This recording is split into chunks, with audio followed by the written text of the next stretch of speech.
Ketika aku excited banget dengan sesuatu. Contoh misalnya ya, aku bikin acara misalnya dengan teman-teman yuk ngaji. Acara itu acara besar. Dan aku tahu acara ini bisa untuk meyakinkan banyak orang tentang kekerenan Islam misalnya. Aku buat acara kayak gitu. Di tengah-tengah acara itu, aku harus sholat. Itu aku kepikirannya tuh ke acara, Mas. Dan aku sangat excited sampai ini aku anggap sebagai cepat-cepat selesai deh.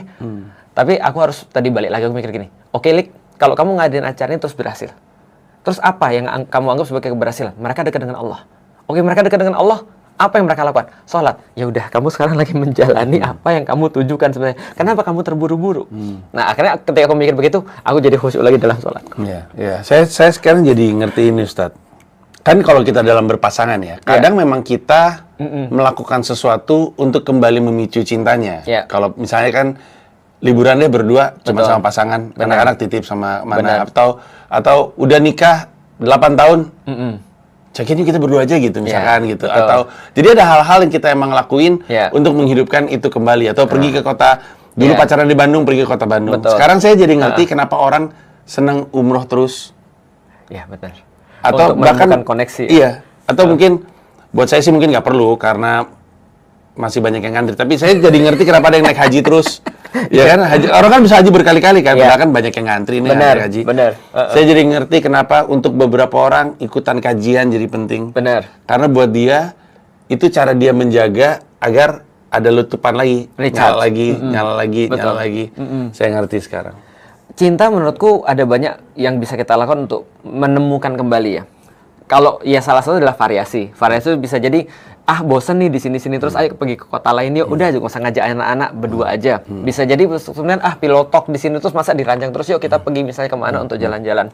Tapi misalnya kalau kita mau cari yang lebih kuat lagi, cinta itu memang dipengaruhi oleh pertama adalah mikir.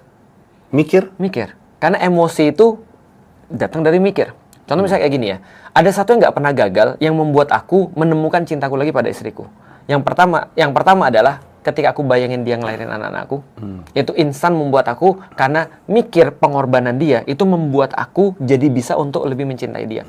Yang kedua adalah ketika aku mengingat lagi kenapa aku nikahin dia. Yang aku cari itu apa sih sebenarnya dari dia? Oh, aku cari orang yang nemenin aku, mendukung aku dalam dakwah. Bukannya dia sudah ngelakuin itu yang terbaik dalam hidup dia. Aku jadi lebih mencintai dia lagi. Jadi mikir tentang pengorbanan, mikir tentang terus kemudian ini, itu bisa menemukan kembali. Iya, betul. Itu saya sendiri rasakan terhadap cinta, tapi juga terhadap segala sesuatu yang lain. Iya, agama, ya keimanan, mikir, mengingat, menengok ke belakang terus. Kalau dipikir-pikir, gila kali ya, yang sudah dilakukan, yang sudah terjadi. Betul. Kemarin Fuad nonton When Life Give You Tangerines. Fuad Naim. Iya. Itu aku juga belum nonton sih. Cuma aku tahu beberapa orang yang testimoni ketika nonton. Dia bilang gini, ketika mereka nonton itu, mereka jadi lebih mudah untuk menghargai koneksi dengan bapaknya. Mungkin bagi kita, bapak itu bukan sosok yang dalam tanda kutip tidak semua orang punya bapak yang ideal. Aku juga sama. Artinya aku dulu bingung kenapa sih ada orang ketika masuk IPB lantas kemudian diantri sama bapaknya, pas kemudian bapaknya mau pulang dia nangis-nangis peluk bapaknya. Bagi aku itu nggak masuk akal. Bagi aku itu film India, benar. Tapi dalam hatiku kan pengen.